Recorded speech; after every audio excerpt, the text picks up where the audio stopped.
Welcome to ReachMD, this medical industry feature titled From Monoamines to Neurocircuits, Our Evolving Understanding of Depression, is sponsored by Otsuka Pharmaceutical Development and Commercialization Incorporated. Here's your host, Dr. Charles Turck.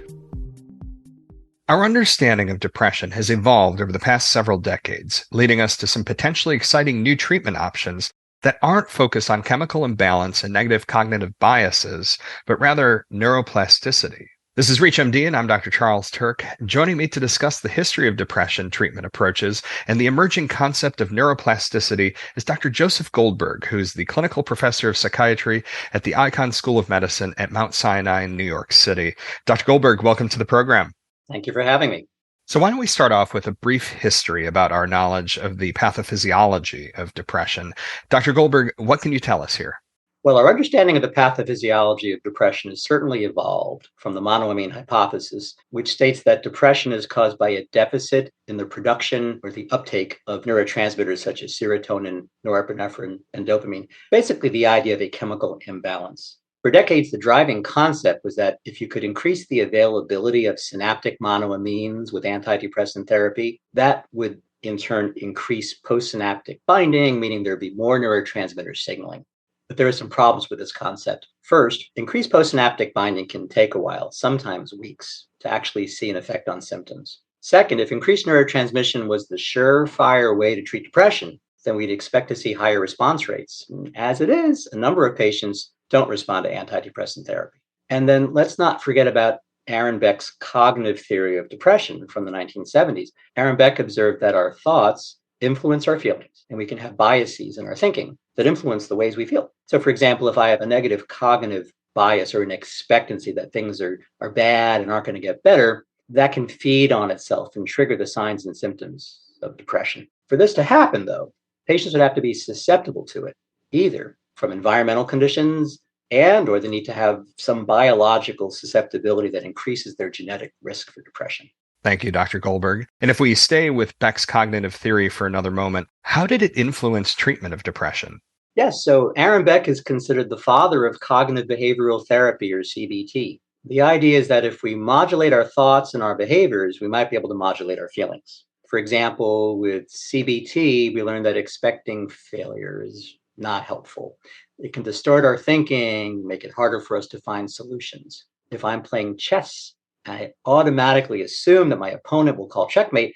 I may not see the next move, even if it's right in front of me. So once patients are aware that they may have negative cognitive biases that are causing problems, they can learn how to change them. They can learn how to think through problems more clearly and realistically and how to unbias their thinking and move from glass is half empty to glass half full, so they might be able to prevent or overcome the symptoms of depression. So how can we take what's not working to help change the way we think about depression and to create additional treatment options? So antidepressant therapy and psychotherapy, including CBT, have been the standard of treatment for depression. I've been asked whether we should think of depression as a disease of both chemical imbalance and negative cognitive biases, but I think we need to move forward and think about depression more as a disease of faulty wiring in the brain. And by wiring, I'm talking about neurocircuits that act like information highways to allow areas of the brain to communicate with other areas. Strong neural connections and greater synaptic density create a solid, well-paved highway, but poor connectivity and decreased density leads to a highway that's filled with potholes. So in depression, we don't so much have a deficiency of neurotransmitters or the cars in this scenario per se, but our highway is filled with disruptions to traffic flow. Neurotransmitters have to avoid the potholes, so they move slowly and traffic backs up. Information isn't moving efficiently from point A to point B. So how does antidepressant therapy play a role in the wiring of the brain? Well, contrary to historical thinking, we now believe that effective pharmacotherapies that modulate monoamines turn on genes that protect nerve cells from damage. They protect the highways and keep it whole. And psychotherapy involves learning, and learning creates new synaptic connections and greater connectivity in the brain to repair the highway. So like antidepressant therapy, psychotherapy makes the nerve cell connections stronger and more viable. And this is how we believe both types of treatment exert their therapeutic effect. For those just tuning in, you're listening to ReachMD, I'm Dr. Charles Turck, and today I'm speaking with Dr. Joseph Goldberg about our evolving understanding about the underlying pathways of depression. Now, Dr. Goldberg, you just mentioned a new system for how we can potentially treat depression. So let's explore this further. What else can you tell us? So this is where we get into the concept of neuroplasticity, which is the ability of the brain to reorganize its structure and functions in response to internal or external stimuli. Neuroplasticity is kind of like your lawn.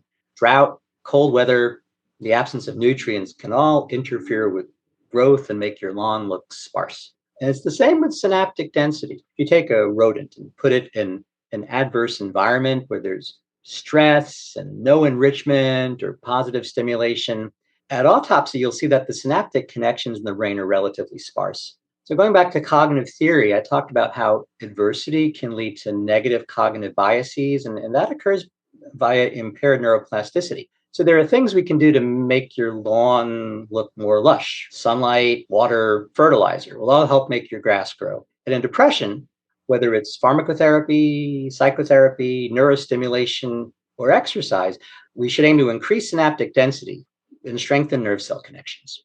And where in the brain does neuroplasticity come into play? So there are two key brain areas that are at odds with one another in someone with depression: the prefrontal cortex and the limbic system, a deeper subcortical structure in the brain. As you know, the prefrontal cortex drives executive functioning and attentional processing, logical things like planning, organizing, problem solving, weighing consequences. We call this cold cognition. And then there's the limbic system. That's involved with emotional processing. So this area we refer to as hot cognition. It drives the impulsive fight or flight response. We think in depression, there's dysfunction in emotional processing and regulation. So for example, the limbic system may be overactive and exert control over the prefrontal cortex. This person could be impulsive and emotional and not thinking about consequences. They leap without looking. We call this bottom-up processing because the deeper limbic structures override the higher brain structures and function in the prefrontal cortex. An overactive limbic system is analogous to a car alarm going off every time the wind blows. So it goes off with far too much sensitivity when there's no real threat. And we need the prefrontal cortex to come in and say, oh, that's a false alarm. Calm down. Nobody's breaking into your car. There's not a real threat present. So clearly we need to restore the balance between bottom-up emotional processing and top-down emotional regulation. We can do that by strengthening the nerve cell connections between the prefrontal cortex and the limbic system so neurotransmission flows more smoothly between these two brain areas. Thanks, Dr. Goldberg. So then, how do we strengthen the connections between the prefrontal cortex and the limbic system? So in the 1940s, there's a psychologist named Donald Hebb, and he said, neurons that fire together wire together, meaning if you can fire neurons in the prefrontal cortex and the limbic system at the same time, you can strengthen synaptic connections. If you think about dialectical behavior therapy, it's about using what we call the wise mind. The reasonable mind is driven by logic or the prefrontal cortex, while the emotional mind is driven by feelings or the limbic system. And the wise mind is somewhere in between. So in this kind of psychotherapy, a patient learns and practices skills to use the wise mind and activate this synchrony between these two areas of the brain. But there could be other ways to fire these neurons together. Maybe it's a task or a learning activity that engages a patient's emotions and cognitions at the same time. So if we focus on this as a target, I think we may be able to develop novel treatments for depression that go beyond the mechanisms of action that we currently have, going from chemical imbalances to the cognitive theory of depression to neuroplasticity, and now we're targeting specific neurocircuits. There are multiple ways we can deliver these novel treatments. As we've seen, especially during the pandemic, treatment doesn't always have to be face-to-face. It can be delivered virtually with telehealth or digitally, where software provides the treatment. We've seen this with psychotherapy apps, for example, which may be one way to increase access to treatment, especially if there's clinical evidence showing that they can improve patient outcomes. These all sound like great developments. Now, as we come to a close, is there anything you'd like to leave with our audience today? Cognitive theory has taught us that our thoughts can influence our emotions, and cognitive exercises for depression strive to correct faulty thinking patterns that reinforce negative emotions. But effective pharmacotherapies or psychotherapies for depression are also thought to result in enhanced neuronal signaling in brain circuits that are involved in emotional processing.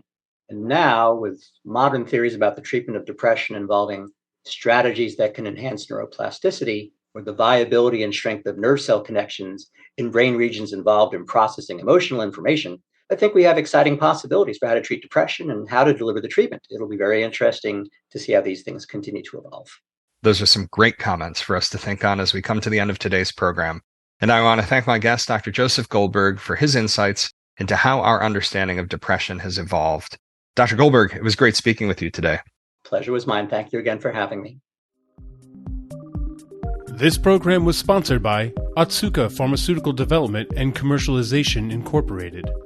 If you missed any part of this discussion, visit reachmd.com/industry feature. This is ReachMD. Be part of the knowledge.